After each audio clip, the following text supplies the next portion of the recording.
Alright, man, sorry I got interrupted like that. I had to take care of my fucking mutt.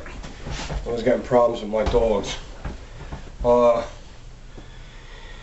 Okay, it's going to be a quick disassembly for the GLOCK magazines. GLOCK magazines are a little different than everyone else's. They actually have attachments, little clips on the sides, and the pin holds it in. There's two things holding this thing together. The first thing you gotta do is get a punch and push the button all the way in, but all the way in, like all the way in like this. Okay?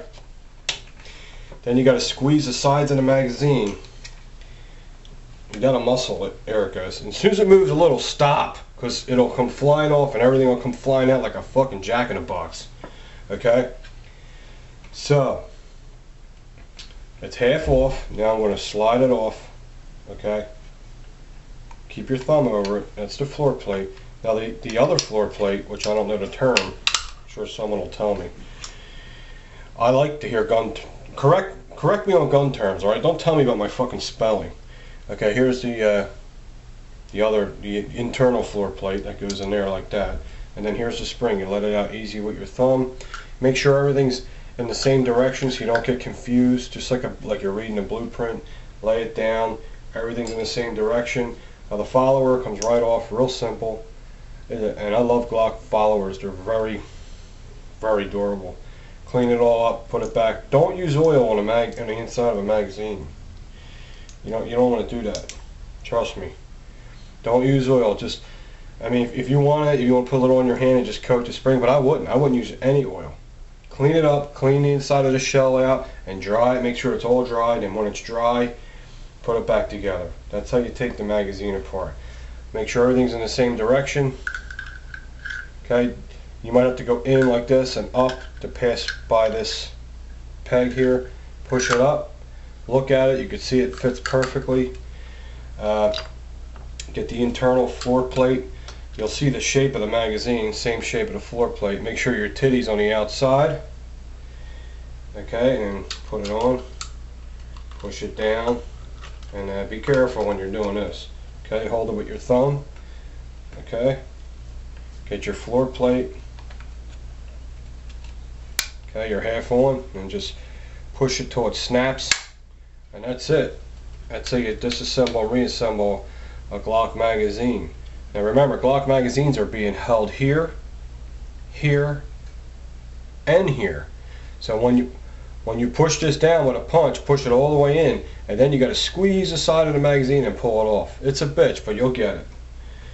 That's it, man. Alright? I just want to say something real quick.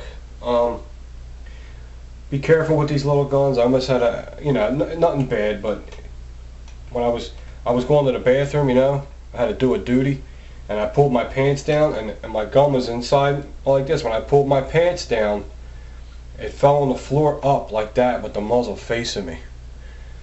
So, I mean, there is +1, but it ain't cocked. But still, I mean, if it hit the hammer, you never know. That was a close call, man. So, be aware of that kind of stuff. I like to share experiences like that with you in case, that's a safety issue. Next time I, pull my pants down, I'm going to have my hand on that gun and make sure it goes down in a secure manner. Anyway. There you go. Alright, hope this helped you out. Okay, I want to talk about some magazines real quick. A couple questions I got in my PM mailbox. I'm going to answer right now. Alright, magazine storage. When I store, mostly when you buy a firearm, especially an automatic, most manufacturers will give you 2 magazines. Okay? With the exception of Kimber, because they're Kimber, they're great, they don't have to do nothing for you. That's their attitude. That's the only thing I don't like about Kimber.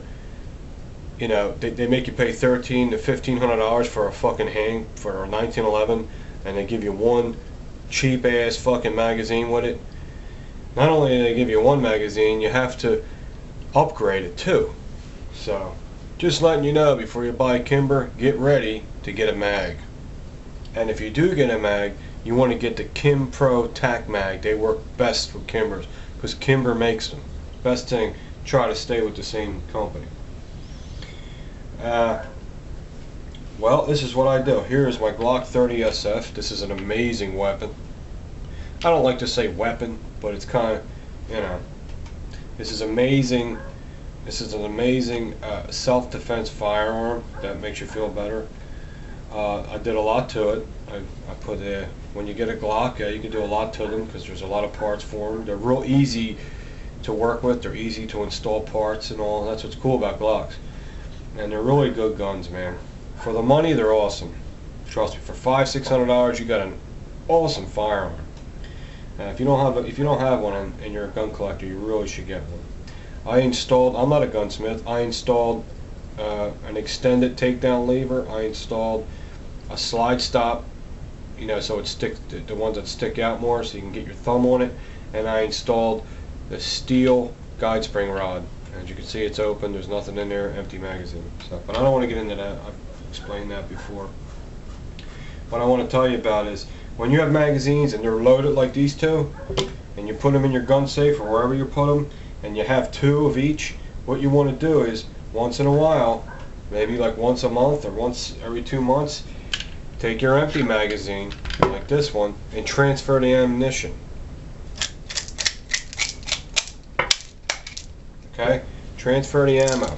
Now I'll put all this ammo in this one because the ammo's been sitting in the other one for a long time. So what I'm doing is I'm stimulating my magazines. I'm constantly keeping the magazine spring in motion. I'm not leaving this thing full and it's sitting in my gun safe for 6 months. It's just, it's a machine. It needs to move. You know what I mean? Everything needs to move. So now I switched it to this one. Okay? I won't push it all the way in. That's what I do. Stimulate them. Transfer the ammunition back and forth if you have 2 magazines. This is a mech car mag. They're very, very stiff when you buy them. But they're really good magazines, but you have to break them in a little bit. I like their floor plates. They're really nice looking, especially for 1911s. So what I did was I filled it all the way up, max, and I'll let it sit for a good week to break that spring in. But like I said, I have another magazine. I'll let this sit, you know, for a month, no more than a month, and then I'll transfer the ammunition to the other one. Just once in a while, go in your gun cabinets, transfer your ammunition to one magazine to the other. It keeps them working, it keeps them functioning. It's just like a car. It's got to have moving parts. You leave a car sit for a long time and everything freezes up and it runs like shit. So there you go.